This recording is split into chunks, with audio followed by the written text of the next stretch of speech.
So why do I live next to the Oregon coast? Okay, well, Jesus told me a long time ago this lesson,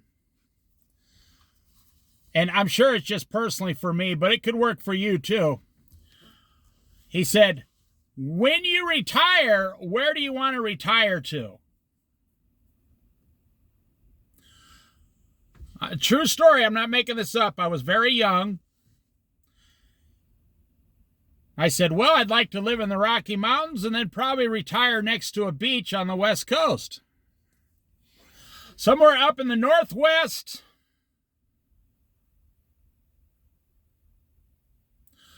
Because I love trees. But on the beach where you have the ocean and the forest. Here's what the Lord told me. Sell everything you got and drive there right now. I was young. What? Okay. The Lord told me, if you work 40 weeks, the Lord told me, if you work the next 40 years and then sell everything you have to retire to that beach and live in the Rocky Mountains like John Denver, Rocky Mountain High, Colorado, you will never enjoy it. The Lord taught me the very best way to enjoy life is to pick the place and move there immediately. And spend every week working there, living there, discovering the area for the next 40 years. I said, this conversation started out with Jesus. I said, well, first of all, it just shows how much Jesus Christ cares about your personal life. Because you're one of his sons or daughters. Yes, we all have a generalized plan of salvation, but we have a specific planner named Jesus, our Father, who has a specific plan for each one of his children. You say, well, how come I'm not doing it like all the other guys? You're not supposed to. Jesus has a specific, detailed plan for you. And he might only reveal one thing at a time. It might take you 40 years for him to reveal what his whole plan is for your life. But once you get into, you stop living with that big ball and chain around your ankle like the world has put this weight around your ankle. You're trying to go through life with this heavy weight. But Jesus has when you get into your specific plan that God has for you, his child, every day is like being retired. Every single day is like retirement. Even if you're going to work. I mean, I worked most of the last 40 years of my life.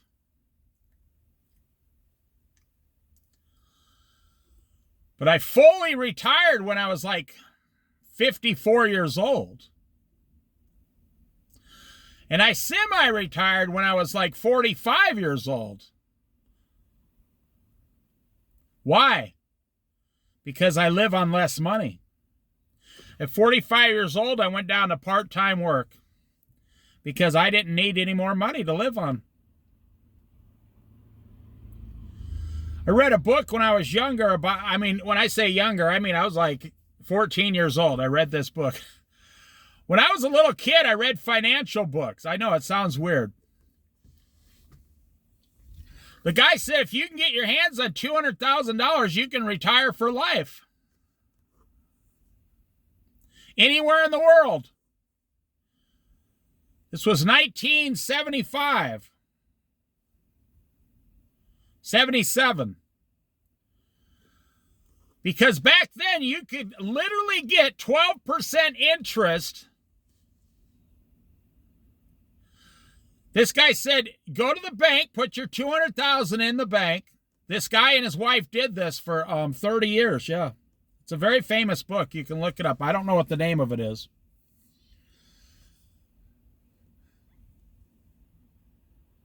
They went and they said, okay, we got $200,000. We can make $20,000 a year, free money, interest only. The bank was paying 10% back then. I'm not making this up. It was good times. It was. You could get, literally, you could get like an insurance investment paying 18% back then.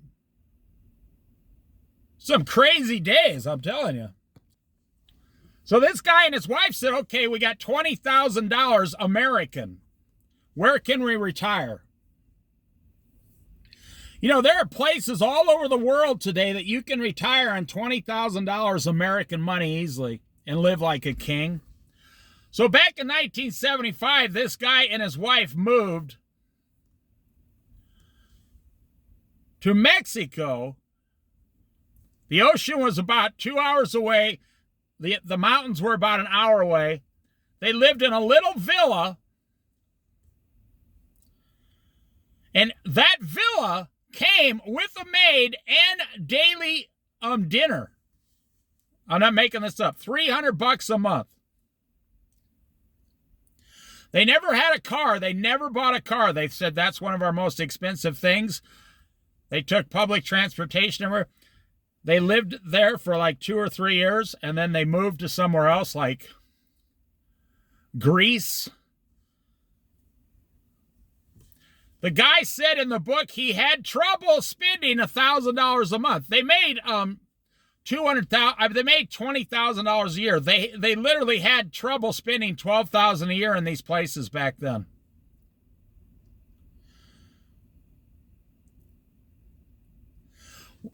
Here's the point. When you get into your personalized, God-driven plan, God told me, why would I spend 2 weeks every year visiting the Rocky Mountains when I could move there in one day in 12 hours? And I was like, yeah. He said, why would you live in the Rocky Mountains and visit the ocean 2 weeks every year when you could just move there? You can be out there in 2.5 days.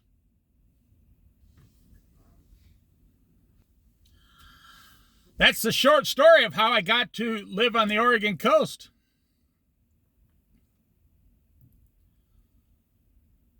I just pay very cheap rent.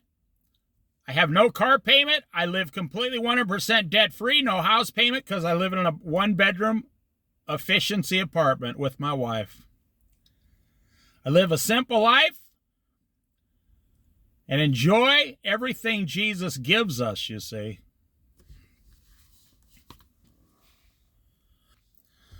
I'm telling you,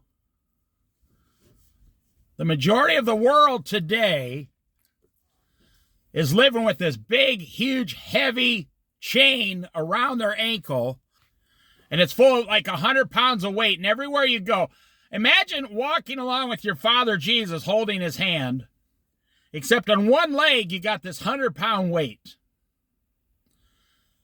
And you're dragging it along, trying to keep up with Jesus. It represents the world. You're dragging the world along on one ankle, 1 foot in the world.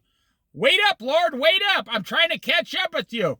Jesus stops and looks at you and says, are you ready to let go of the world and just follow me only? You say, yes, Lord, I'm afraid. I'm afraid to do it. He said, why would you be afraid? You'll be with me.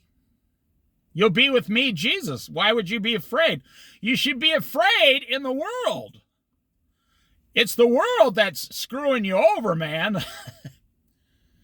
The world, you know, after Jesus fasted for 40 days and 40 nights, the devil took him to the highest point and said, I'll give you all the kingdoms of the world. You know, Jesus was free because he had no money, no extra cloak, no extra shoes, no extra staff, no extra anything. He was free. Now, could you imagine becoming king of the world? He would no longer be free. He would lose all that freedom. Now you think, well, he's king of the world. He can get anything he wants. No, he can't get peace and quiet anymore. He can't get freedom. He can't get quiet. He can't get those prayer times in anymore because the world keeps knocking on his door. You see what I mean? There's homeless people that have it better in today's society. This is the strangest thing. It's one of the strangest things. There's many, many of them. This is just one of the strangest things happening in the last days. There are some homeless people who have it better than middle-class people in America today. When you're running, I know people that live on the coast. They have a bicycle, a small trailer,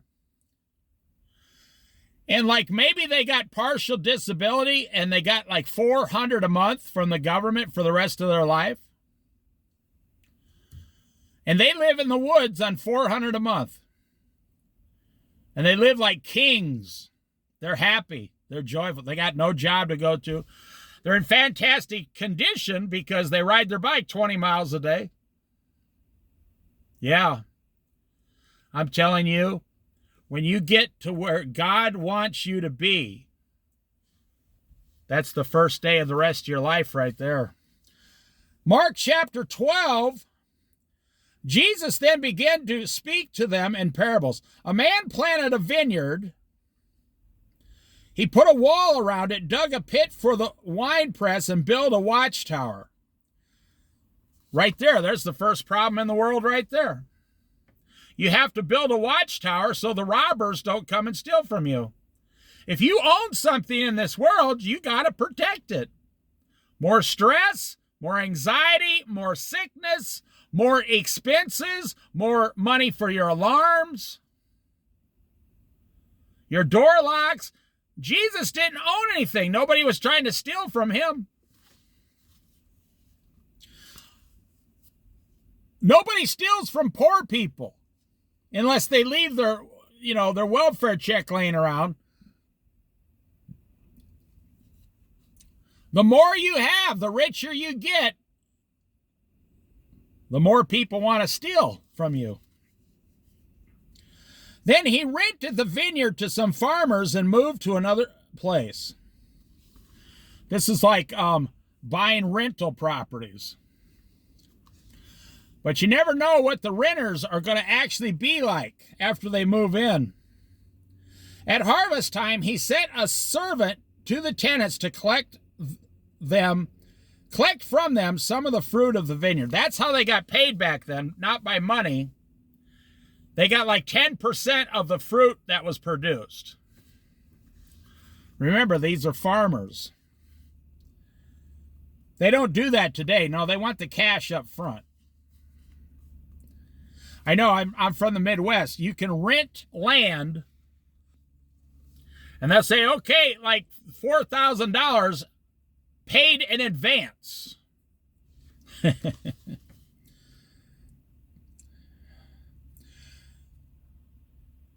At harvest time, he sent a servant to the tenants to collect from them some of the fruits of the vineyard. But they seized the servant, beat him, and sent him away empty-handed. These are some greedy, greedy tenants.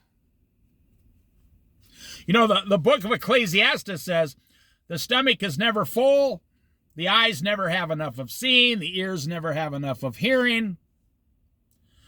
You as a human are never satisfied with your level of wealth, because once you go for the world tells you, you never have enough money. And in our American society, we say, well, when I get $100 or when I get $1 million, then I'll be okay. No, ask any millionaire. $1 million, you got all this other stuff you got to take care of. You still don't have enough. You still do not have enough. It's one of the greatest lies in the history of America that you are always going to need more money, right? And you're never going to have enough money. And therefore, the devil has convinced you, you are never, ever going to be okay. Does that sound like a system you want to be involved in? Does that sound like a system? Is that something you would tell your own children? Okay, when you grow up and become an adult in America, you will never, ever be okay. What the? Well, if you notice, that's the devil's system, the world system. That is the complete opposite of God's truth. Whatever God says, the world does the opposite.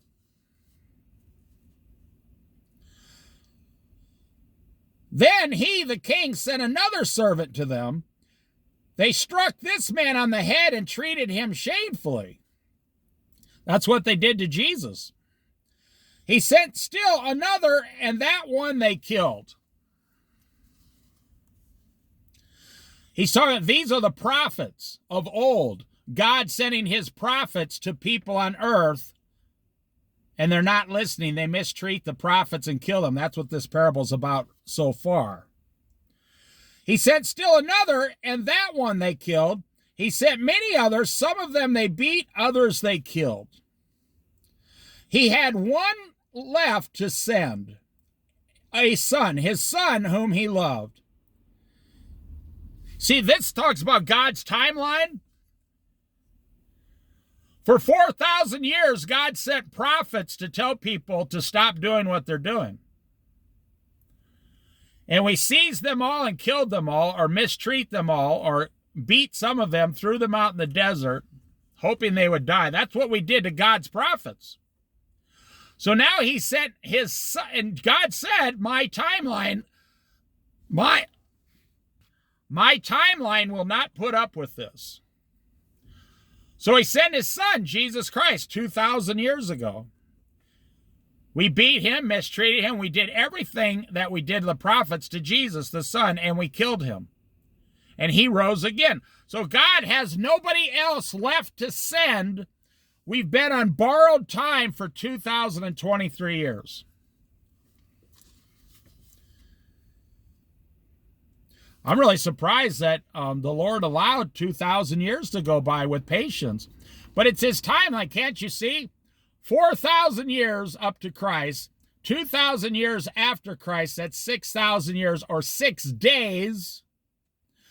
And then the tribulation will be 7,000 years, 1,000 years, not tribulation, I'm sorry. The 1,000 year reign of Christ will be the 7th day, 7,000 years.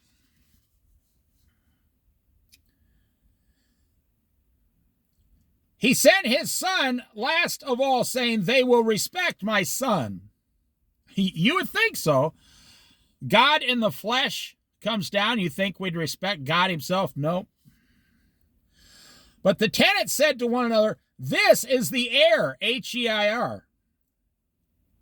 Come, let's kill him, and the inheritance will be ours. If you kill the person that owns the land, then we could just get the land by default.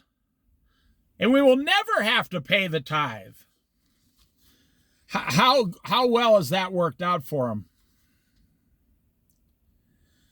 That's the scariest thing in the history of the world that has happened to the demons and those against God. The moment Jesus Christ rose from the dead, not even his body was left behind in the temple, in the tomb. Jesus rose from the dead and all of hell shuddered. I bet hell was rejoicing up to that point. The Son is dead. The Son is dead. And Jesus stood up and went into the belly of the earth to speak to them. I bet you they were screaming with fear. God raised his Son back up.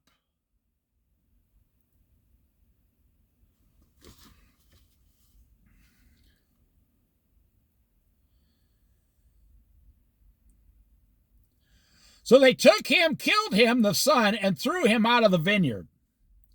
What then will the owner of the vineyard do?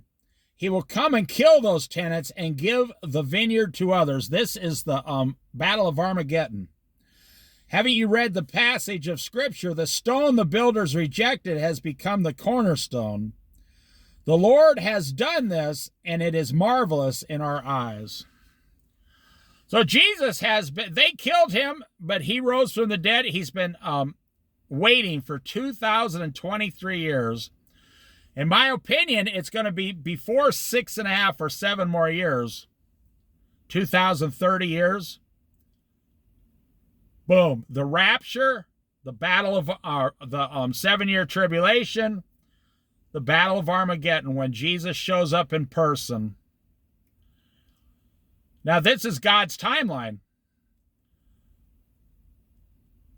6,000 years, and Jesus shows up and says, hey, weren't you the ones that stole and killed all my prophets and stole all the land? And they're like, what the heck? That was 6,000 years ago. God says, not to me. It was only 6 days ago. God's timeline. God doesn't go by our time. Then the chief priests, the teachers of the law, and the elders looked for a way to arrest him because they knew he had spoken the parable against them. He was speaking against them. He's saying to the teachers and the priests and the Pharisees, you have killed my prophets.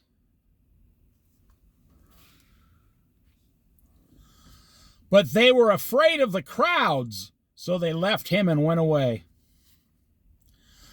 Later they sent some of the Pharisees and Herodians to Jesus to catch him in his words. They came to him and said, Teacher, we know that you are a man of integrity. No, they don't know that at all, because you have to be a person of integrity to recognize integrity. These people hate Jesus. We know that you're a man of integrity. They are false. They're giving false flattery.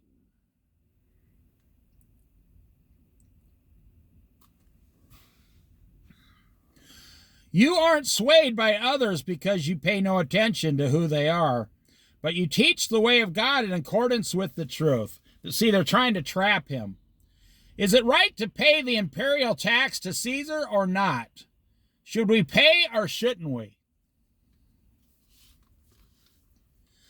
But Jesus knew their hypocrisy. Jesus knew they were hypocrites. Why are you trying to trap me? Jesus asked. Bring me a denarius, a coin, and let me look at it. They brought the coin, and he asked them, whose image is this, and whose inscription? Caesar's, they replied. Then Jesus said to them, give back to Caesar what is Caesar's, and to God what is God's. And they were amazed at him. They really had nothing to say after that. Listen to me. When money no longer controls you. Now, you need money to live. I understand that. But you would be amazed at how little money you actually need to live. There's people all over YouTube. They bought 10 acres.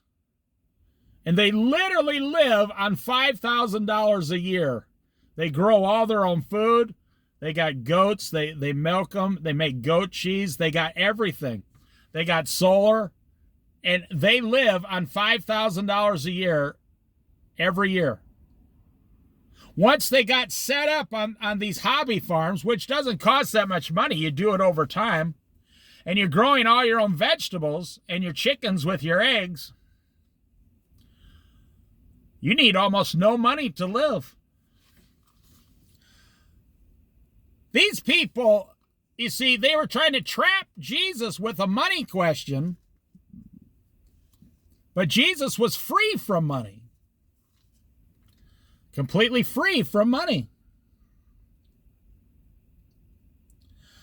Now, do you think they're going to give to God what is God's? Give to Caesar what is Caesar's, the coins, the money.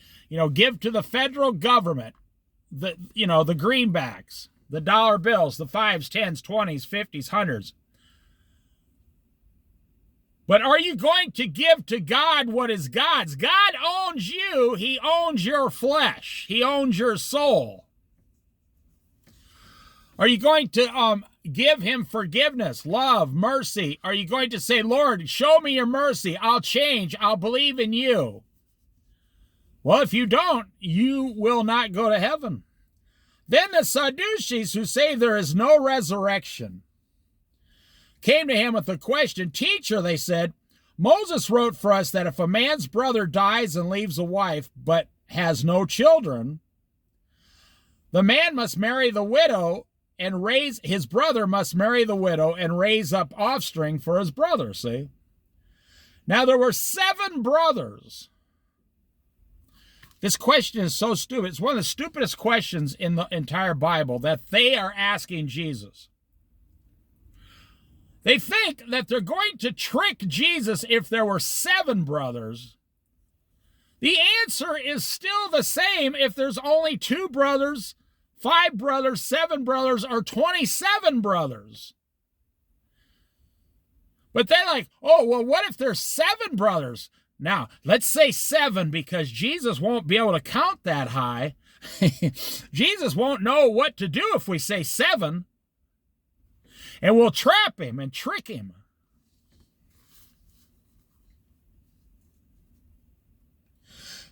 The first one married and died without leaving any children. The second one married the widow, but he also died, leaving no children.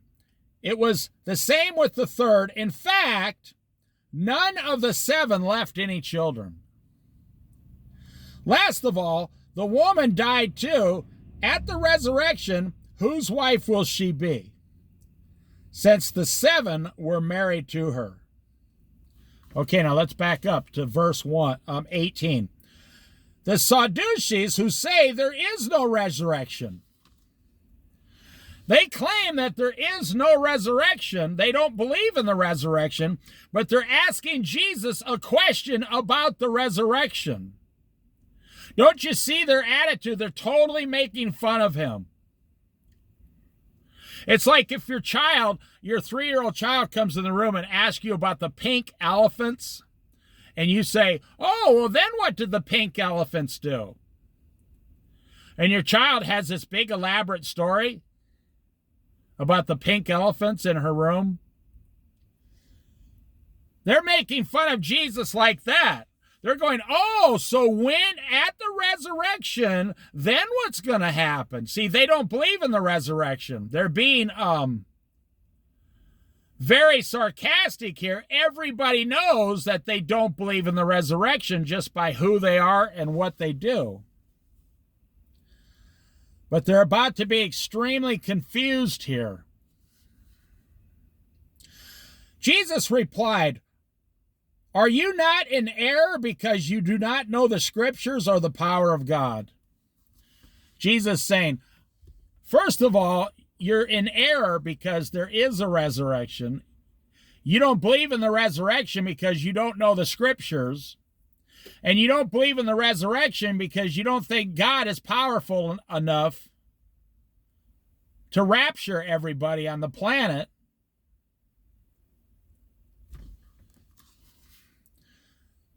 There's a lot of Christians. Most Christians don't know who God is. Can you see how that would affect everything else in your entire life if you don't even know who God is? Or you don't believe what's coming in the future? Your whole life would be completely going down the wrong path. When the dead rise, said Jesus, they will neither marry nor be given in marriage. They will be like the angels in heaven. Now about the dead rising, have you not read in the book of Moses, in the account of the burning bush, how God said to him, I am the God of Abraham, the God of Isaac, and the God of Jacob. He is not the God of the dead, but of the living. You are badly mistaken, Jesus told them. They didn't want to hear that. One of the teachers of the law came and heard them debating. Noticing that Jesus had given them a good answer, he asked him, of all the commandments, which is the most important? Okay, so now it's like, okay, you guys need to step out of the way. I'm here now. That's who this guy is. He saw that they couldn't handle the job, so he steps forward. Excuse me, I'm a little bit more intelligent than the rest of you. Can you step aside? I will handle this Jesus fella. I'll take care of this. It's true. It says it right here. Of all the commandments, which is the most important? The most important one, answered Jesus, is this. Hear, O Israel, the Lord your God, the Lord is one. The Lord our God, comma, the Lord is one. He just said there's only one God. He just called himself God. Love the Lord your God with all your heart and with all your soul and with all your mind and with all your strength. The second is this, love your neighbor as yourself. There is no commandment greater than these. Why did Jesus start out saying the Lord is only one? There's only one God. Because they would have said, if Jesus said, love God, they would have said, well, which God should we love? There are many, many gods. Do you ever notice in the cartoon characters, like in the movies today, for the last 10, 15 years, it started with Superman, Batman, and now it's like Thor, the god of Thor. And it goes into all these different characters, the Marvel comics. And they're trying to tell an entire generation, you see, the devil is in charge of those Marvel comics and stuff in Hollywood.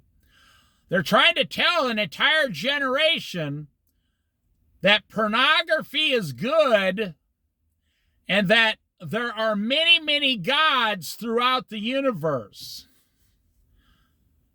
And because no one has ever read the Bible, the young people today watch those movies and they believe every single thing they're being told, that there are many, many gods. That's why it's not good to follow or worship those people. It's like Mutant Ninja Turtles. It's not good to follow Teenage Mutant Ninja Turtles. Those are false. They're not real. You should not be teaching your children that these things are the life God wants you to have. I mean, your child can get so far, an entire generation can get so far away from the Word of God. If God shows up, they might say, well, what about the Teenage Mutant Ninja Turtles, Superman, Batman, and Spider-Man? That's how far away in a child's heart and mind they can get away from God, not knowing God at all. I'm amazed how people will take their children to these movies, but they won't sit down and for 2 hours and teach their child the Bible, but they'll take them to a 2-hour movie. Your child is absorbing every single false thing you give them.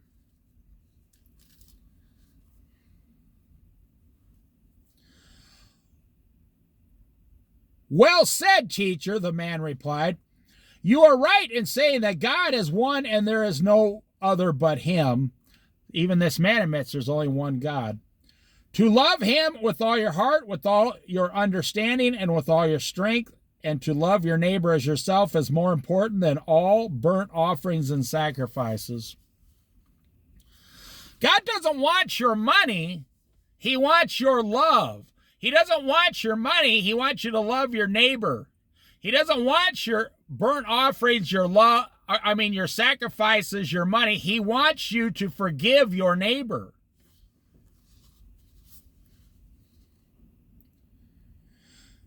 When Jesus saw that he had answered wisely, he said to him, you are not far from the kingdom of God. And from then on, no one dared ask him any more questions. Boy, that's it right there. While Jesus was teaching in the temple courts, he asked, why do the teachers of the law say that the Messiah is the son of David? David himself, speaking of the Holy Spirit, declared, the Lord said to my Lord, sit at my right hand until I put your enemies under your feet. David himself calls him Lord. How then can he be his son? The large crowd listened to him with delight. Jesus just told them, you say that I'm the son of David. Well, then how come David called me Lord? And they're like, yeah, that's a really good point. Is Jesus saying he was around when King David was alive? And that King David called him Lord? They're really confused because they're coming to these discussions with a preset of beliefs. They're not listening to what Jesus says. They're taking what they already believe and trying to work through that. And it doesn't work because what you believe is most likely not the same thing God is doing.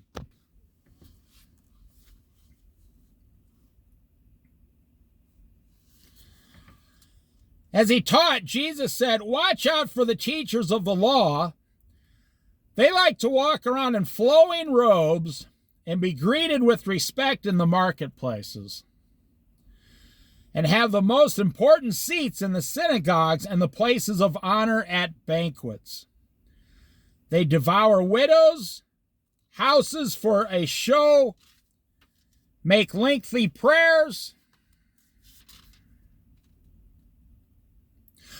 They devour widows and houses, and for showing off, they make lengthy prayers.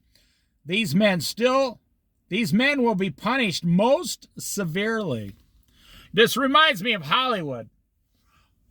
Why do you think the majority of the really super popular Hollywood people in our time frame, they're rarely seen in public or anything? That's because they do that to keep their popularity. If you saw like Tom Cruise every day, 7 days a week, he would no longer be amazing, or, Brad Pitt or whoever.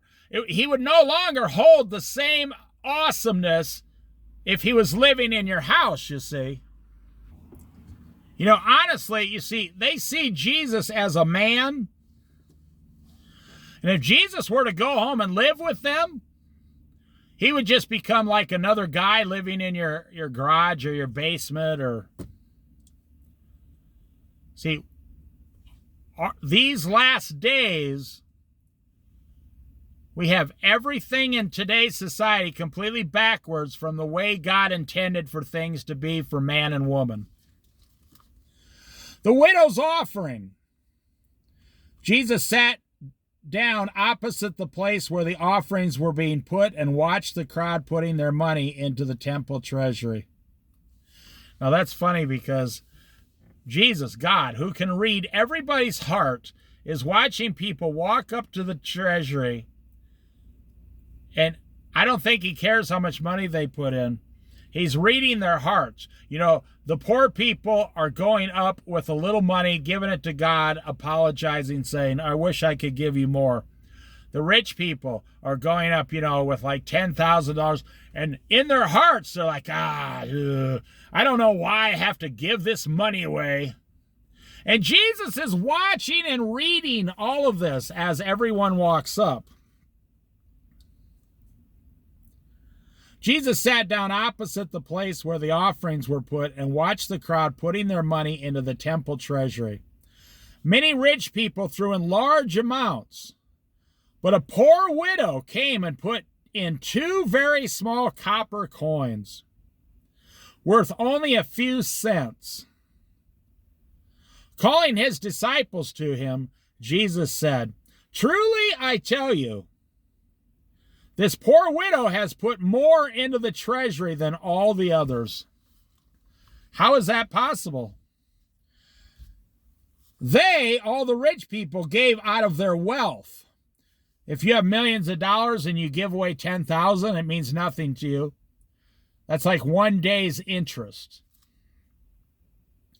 But she, the poor widow, out of her poverty, put in everything, all she had to live on. So they're like, okay, she put in like 10 cents, 2 nickels. They were copper coins, but 2 nickels, let's say. And Jesus said she gave more than everybody. She gave 100% of all she owned. That's the last amount of money she had to live on. Now, back then, that could have bought her 2 loaves of bread. She decided to walk up.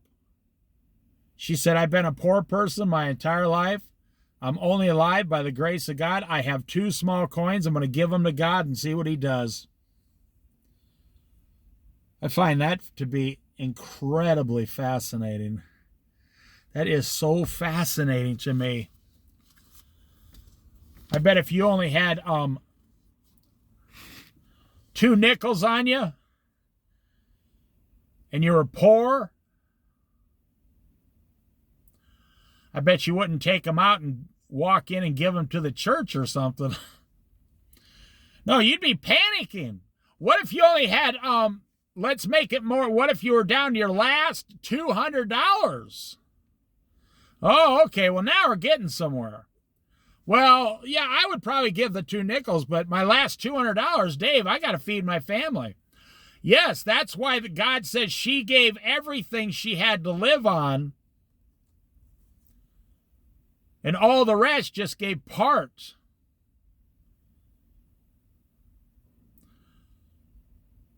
Would you give your last $200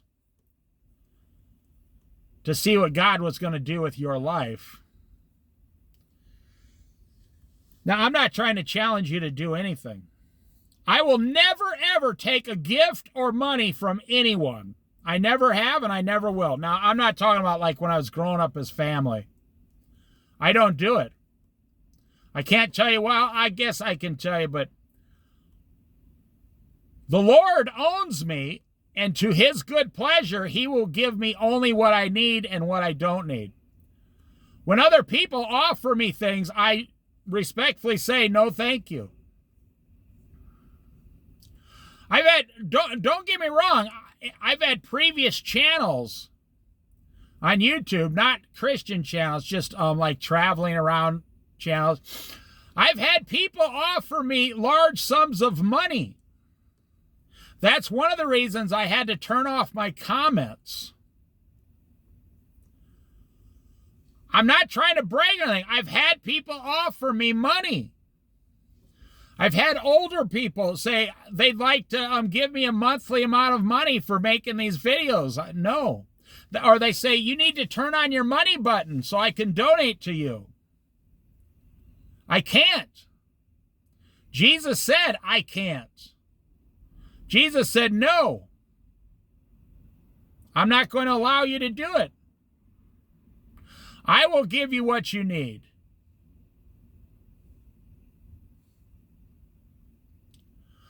That's why I'm saying I don't accept gifts from people, because the Lord, and it's got nothing to do with them, this is between me and God. I have never been paid by YouTube. I never have been paid 1 penny by another person. Will not do it, will not take it. If someone sent me money in the mail, I'm not kidding, I would go down like the Salvation Army, put it in the kettle, and walk away. I would not take the money. Because that's the way Jesus, that's my relationship with him. That's what he told me to do and what not to do. I cannot go against God and accept things from men. I cannot do it. Now, some men understand that, and some men get offended. People become offended at me because I will not accept what they're trying to give. I will not take money. I will not hang out with them. I'm hanging out with Jesus. People literally become offended if I don't do what they want. I've seen every single weird thing on YouTube. And people do. They become highly offended because they want to come in and they want to start controlling you. Now, I've had a lot of people just say thank you to me, and that is fantastic. I say thank you to them. Thank you for listening. That's great. No problem.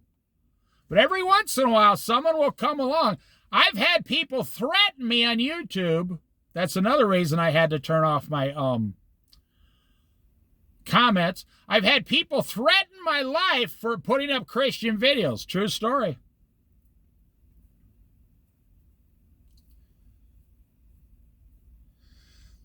So imagine Jesus.